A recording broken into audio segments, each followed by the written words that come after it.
There is a particular kind of footballer who seems to arrive fully formed, as though talent alone carried them, from obscurity to the biggest stages in the game.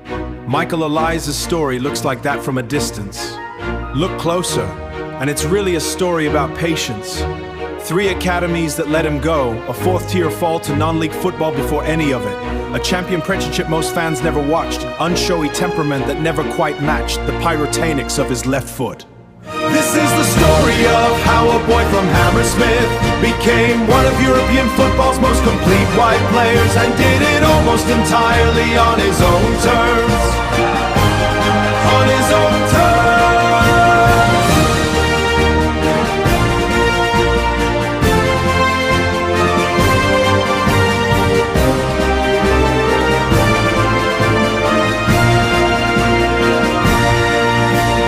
Michael Olise was born on 12 December 2001 in Hammersmith, London, to a Nigerian father and a French-Algerian mother. He grew up in Hayes in the reaches of Greater London in a household that gave him 3 passports worth of footballing eligibility. Before he could drive, Nigeria, England and France, with Algeria a 4th possibility through his mother's side. That inheritance would matter enormously later. For now, it just meant a kid who bounced early through some of the most selective academies in the world. He started at Hayes and Yeading United, a non-league club. Before Arsenal picked him up as a boy, Arsenal let him go. Chelsea took him in, kept him for 7 years, and let him go too. Manchester City had him for a season and did the same. By the time Reading's Academy took a chance on him in 2017, Olise had already been rejected by 3 of England's biggest clubs, a fact that tends to get glossed over in the highlight reels but shaped the player who emerged from it.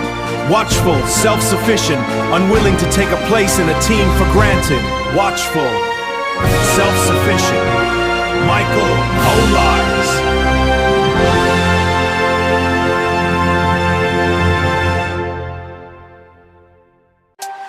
Reading gave him what the bigger academies couldn't.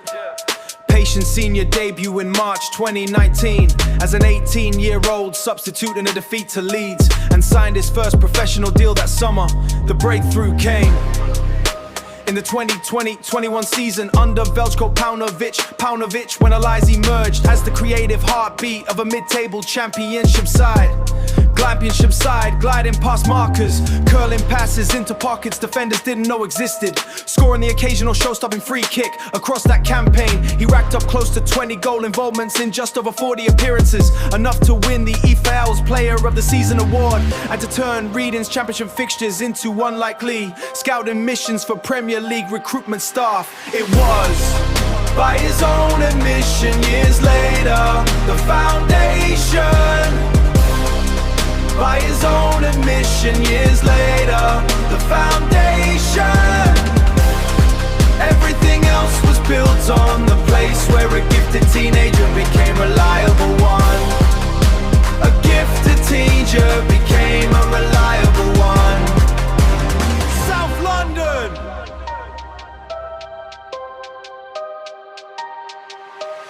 Crystal Palace moved fast, activating an 8 million release clause within days of Patravir taking charge in the summer of 2021. The early months were difficult. An early months were fashion. The early months were difficult. An injury delayed his introduction, and Vieira was candid in public that the teenager needed time to adjust to Premier League speed and physicality. Olise's first top-flight goal came off the bench against Leicester in a fight back 2-guy goal, but against Leicester in a fight back from 2 goals down, and it set the tone for what followed. A player who specialised in changing games rather than merely playing them.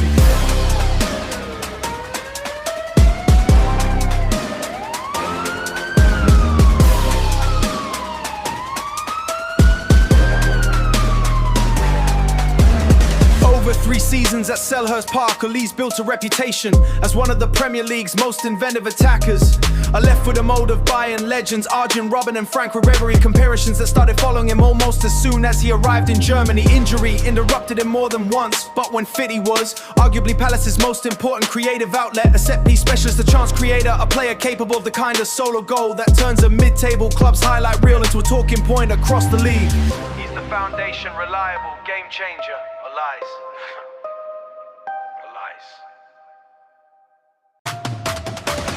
before it became public, Olise had a decision to make that most footballers never face.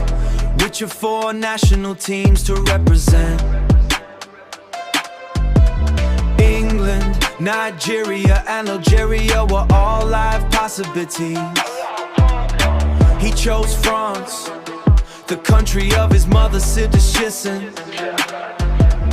Working his way up through the France U18, U21s, and eventually the senior setup. The pivotal moment came not in a World Cup or European Championship, but at the Paris 2024 Olympics, played under the France U23 banner and managed by Thierry Henry. Olise was one of the tournament's standout performers as the host nation went all the way to the final, eventually settled for silver. It was the kind of stage that convinces national federations to fast-track a player, and it did. Senior France recognition followed soon after, arriving in the same year. He was also making the biggest club move of his career. In the summer of 2024, Bayern Munich triggered Olise's release clause at Crystal Palace. A deal worth around 360 million, depending on add-ons, with reports of a further signing bonus on top. Chelsea and Newcastle had both circled, Olise chose Bavaria instead, signing a 5-year contract at the Allianz Arena.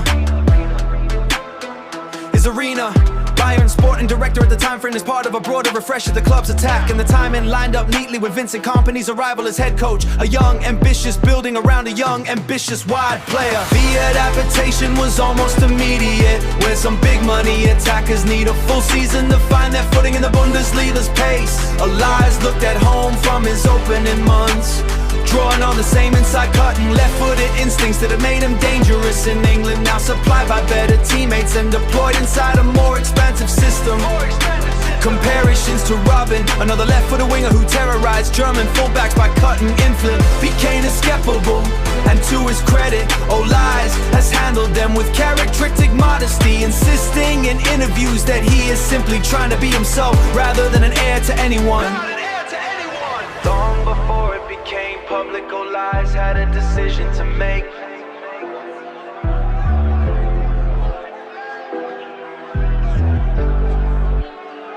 Now it's Bavaria.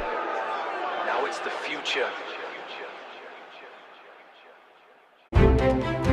As of this writing, a contract deep into the decade, a first-choice attacker for both the club and the nation, still short of the ceiling by the sharp assessment of the scouts. The documentary version has a clean 3-act structure, the academy rejections and the reading and Pritchett, the foundation built on the clay of rejection, then the palace years that proved he could produce, the Bayern era still being written. Whether the next act includes the golden ball conversation or simply more of the relentless unstercelence in the south of Germany, what is already clear is the quiet kid, built patiently and without fanfare, one of the most complete skill sets in modern wing play.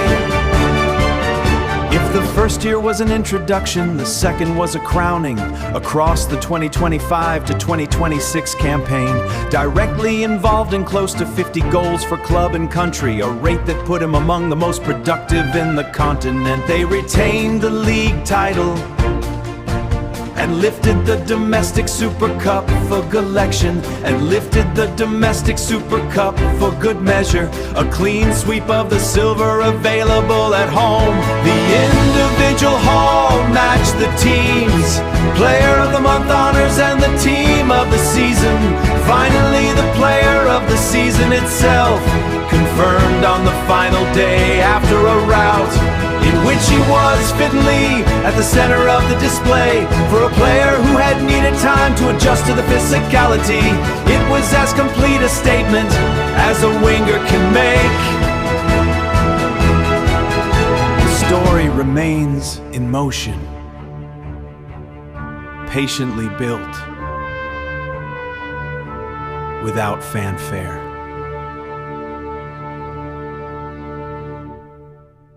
The season, everything clicked. If Olise's first year in Munich wasn't an introduction, his second was a coronation. Across the 25-6 campaign, he was directly involved in close to 50 goals for club and country combined, a rate that put him among the most productive attackers anywhere in Europe. Bayern retained their Bundesliga title, added the DFB Pokal to the collection, and lifted the domestic Super Cup for a clean sweep of the trophies available to them at home. Olise's individual haul matched the teams, the teams the Player of the Month, honors a spot in the leagues, Team of the Season, and finally the Bundesliga Player of the Season award itself, confirmed on the competition's final day after a route of FC Köln in which he was fittingly at the center of the display. For a player who had needed time to adjust to Premier League physicality only a few seasons earlier, it was as complete a statement as a winger can make. Company's free, radical. Much of Olise's evolution in Germany has been credited to how Vincent Kompany chooses to use him. Rather than pinning him to the touchline as an orthodox right winger, Kompany has increasingly Olise to drift inside as a second playmaker, operating between the lines where he can see the whole pitch rather than just the width of it. Teammates and pundits have started describing him less as a winger and more as a free roaming. No 10 who happen to start wide, a subtle distinction but one that explains why defenders assigned to track him so often lose him in the pockets of space between midfield and attack. It's a role that plays directly to his greatest strength, not blistering pace but vision, timing, and a first touch calm enough to create half a second of room in the tightest spaces. The weapon of choice. Ask defenders in the Bundesliga what makes difficult to contain, and most will mention the same thing before his dribbling or his passing. The shot. As a left-footed player stationed predominantly on the right, he can cut inside onto his stronger foot at will. And once inside the width of the penalty area, his curling strikes toward the far post have become one of the most recognizable sights in German football. The same trick that made Robin a nightmare for fullbacks a decade earlier. Add to that a genuine set-piece pedigree, refined since his reading days, and Olise gives a team two displays of attack, chaos created from open play and manufactured from a standstill. A complete statement as a winger can make.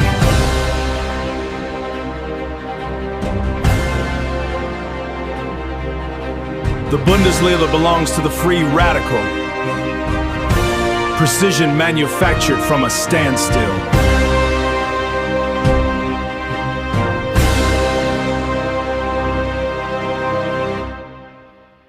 The cost of fragility. None of this arrived without setbacks. Olise's career has been dotted with muscle and fitness issues. From the injury that delayed his Crystal Palace debut in 2021 to periodic spells on the sidelines in both England and Germany since. None have been career-threatening, but collectively they've served as a reminder that his particular game, explosive changes of direction, constant sprinting to receive the ball in space, carries physical costs that a more conservative winger might avoid. Bayern's medical and conditioning staff have made managing his workload a quiet priority, rotating him out of fixtures that matter less in order to keep him fresh for the ones that do. It is, in its own way, a tacit acknowledgement of how much the team's attack now runs through him. Family business. Behind the individual story is a family one. Oli's father, Vincent's of Nigerian descent, and his mother is French or Algerian. A household that gave Michael genuine legitimacy for 4 different national teams before he settled on France. His younger brother Richard followed a similar path through Ings academy system, coming through at Chelsea and representing England at youth level, a small but telling detail. 2 brothers from the same West London upbringing, eligible for overlapping sets of countries, choosing different flags. Michael has spoken about feeling a genuine connection to each of the countries in his background, rather than treating the decision as a simple matter of convenience, describing himself as shaped by all 4 in different ways. Living below the radar, For a player operating at Oli's level, he remains unusually hard to profile off the pitch. Interviews are infrequent and guarded, presence is modest by the standards of most superstars, and colleagues consistently describe him as someone who would rather let performances speak than build a public persona around them. Even discussion of his own heritage or his admiration for Bayern legends like Robben and Ribéry tends to arrive filtered through humility, that he is trying to be his own player rather than the second coming of anyone. In an era when footballers are often as much content creators as athletes, Olise has quietly opted out of that trade. Future Ballon d'Or winner. The label started following Olise almost as soon as he arrived in Munich, but it hardened into something more serious during the 2025-26 season when his old Crystal Palace manager, Patrick Vieira, described him live on air as a future Ballon d'Or winner. Whether or not the prediction comes true, the surrounding numbers back up the ambition. A market valuation that has climbed past the 250 million mark, rankings among the Bundesliga's most valuable players regardless of position, that a few years earlier would have seemed premature for a player who spent his teenage years in the English second tier. Boston, Philadelphia, and a record 56 years in the making at the 2026 World Cup in North America. Olise became the story behind the story, while Mbappe chased goal scoring history and Dembele drew headlines of his own. It was Olise quietly stitching the attack together, a nutmeg assist for Barcola against Sweden. A defense splitting, past the tee up Mbappe, a flying overhead effort against Morocco that struck the post rather than the net. France beat Norway and Paraguay and Morocco to reach the semi-tires, with Olise directly involved in a large share of the goals along the way. Future Ballon d'Or winner. Future Ballon d'Or winner. The story behind the story. One more Pele managed. One more Pele managed. He entered the third place playoff against England with 5 assists already banked, then set up both of Mbappe's goals in a chaotic 6-4 defeat, taking his tournament tally to 7. One more than Pele mentality 7. And the most by any player in a single World Cup since Opta's records began. Pele for Brazil in 1970, and the most by any player in a single World Cup since Opta's records began. It came fittingly with a footnod of frustration. 20 shots without a goal his own, and a shoulders of a run of his own, and a semi-final loss to eventual runners-up Spain that ended France's tournament a game short of the final. Spain lost to Argentina. Group I, and a debut delayed. Olise's path to a first World Cup was unusually late goal against Ukraine. A growing role as a creative fulcrum alongside Kylian Mbappe, and by the time France's 2026 qualified into the tournament itself. Group I, and a debut delayed. Oli's path to a first World Cup was unusually late by the standards of a player this good. He did not appear at Qatar in 2022, and by the time he was capped by Diddy stamps for the first time in September 24, he was 2024.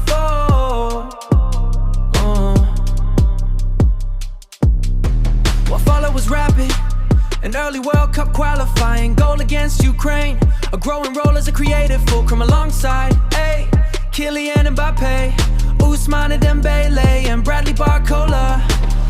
And by the time France's 2026 quali campaign wrapped up, a starting shirt that no longer looked in any doubt heading into the tournament itself. The Real Madrid summer. Olise's stock had never been higher than it was in the weeks after that World Cup, which is precisely when the transfer rumors intensified. Reports in the French and Spanish pride into Antoine's teammates and why that he wanted to join Real Madrid to release clause-free contract, running by and in total control of the situation. Real Madrid's public position was a firm denial of contact, even as reporting continued to link the two sides and floated valuations north of 200 million. Bayern's leadership for their part made the stance just as public. The club president stated flatly that Real Madrid could save themselves the trouble, cause Olise was not for sale. Whether that holds through the end of the window remains. As of this writing, an open and closed league question across two of European football's biggest institutions. What the numbers don't show. Strip away the transfer speculation and the individual awards, and what's left is a fairly simple football truth. TMAs trust him with the ball in moments that matter. Coaches from Patrick Vieira to Vincent Kompany to Didier Deschamps have all independently systems that funnel possession through him in the final third rather than around him. A level of trust really extended to a player who only turned 24 during the 2026 World Cup. Griezmann and Upamecano, senior figures in the France dressing room, have both spoken publicly about the range of things he with the ball that other wide players simply can't. It's the kind of endorsement that'll show up on a stat sheet, but tends to matter more than most of the numbers that do. Yeah. It's more than the numbers. Just trust in the touch. Flip the script, the framing's on its head. 3 London labs, they left the boy for dead. Now the Bernabeu lights are blinking red. Pellet sheet is bleeding, look what the stats just said. Documentary's open, the ink is wet. Documentary's open, the ink is wet. Stoppage time theater. Not every heroic moment came in a route. Days before a Champions League semi-final second leg against Paris Saint-Germain, Vincent Kompany gambled by resting Olise, Harry Kane and Luis Diaz for a Bundesliga trip against relegation threatened Heim, a decision that briefly backfired as Bayern fell behind twice. Olise came on at halftime, helped engineer a fight back, and in the 10th minute of stoppage time produced the equalizer to salvage a 3-3 draw. It wasn't a title-defining result, but it captured something about how Bayern had come to rely on him as an emergency reset button whenever a match threatened to slip away. Chemistry on the right. Teammates talk about playing with Olise the way musicians talk about a good rhythm section. Instinctive, rarely needing words. In a 5-0 rout of Werder Bremen early in his Bayern career. Olise scored twice and set up 2 more, including a cut Musiala turned home without breaking stride. Musiala himself, the pair's growing understanding afterward, noting simply that the better their chemistry became, that same understanding to Harry Kane, whose prolific scoring record in Germany has been fed as often by Olise delivered from the right as by anyone else in the squad. A reminder that individual brilliance, in his case, tends to make everyone around him better too. The discontinued boots. Away from results and trophies, Olise has built one of football's more unusual reputations. He is, by most accounts, one of the only elite players in the world without a boot sponsorship deal. Since 2019, he has worn the Nike Hypervenom Phantom 3, a model discontinued by Nike 2018, sourcing or customizing in pairs to match his kit color rather than wearing whatever a sponsor dictates. Asked about it, people close to him have described the choice bluntly. He simply isn't interested in a contract. It's a small detail, but a telling one, even in the one corner of the sport built entirely around visibility. Olise has chosen comfort and personal taste over the usual financial arrangement, leaving him what boot industry watchers have taken to calling a free agent. 90 minutes before America, France's final send-off match before the 26th World Cup. A friendly against Northern Ireland, double as a personal statement from Olise. A hat-trick delivered before he'd even left European soil that pushed his senior national tally to double figures in goal involvements and left little doubt about who Didier Deschamps intended to build his attack around once the tournament began. It was the kind of performance that made the assist record he'd go on to break in North America field. In hindsight, less like a surprise and more like a formality. Where Olise goes from here, Munich or Madrid, another Bundesliga title or a first genuine tilt at the Ballon d'Or, a deeper World Cup run in 2030 is still unwritten. What's already true is that the framing has flipped entirely from where it started. The boy who was released by 3 of London's biggest academies before his teenage years is now the player 2 of the world's biggest clubs are reportedly maneuvering around. The winger written off as raw during his first injury-hit months in South London is now the one breaking assist records Pelé set before either of his current suitors had won a European Cup. The documentary isn't finished, but at every turn where the story could have ended quietly, Olise has instead insisted on a new chapter. Of all the fixtures Olise has played for Bayern, none carried more irony than the 2026 Champions League quarterfinal finals leg at the Santiago Bernabeu. A 2-1 Bayern win built almost entirely around him, delivered inside the stadium of the very club he would later be linked with all summer. Real Madrid's left back that night simply had no answer, repeatedly left isolation for help that never arrived in time. Bayern's honorary president Uli Hoeneß used the aftermath to send a pointed message to a different suitor entirely, ruling out any scenario in which Bayern would help a rival improve by selling their in-form winger for 90 minutes in Madrid at least. Olise made the case for his own value better than any negotiation could. Bayern's November 2025 demolition of Freiburg is the kind of match statisticians point to in explaining what Olise has.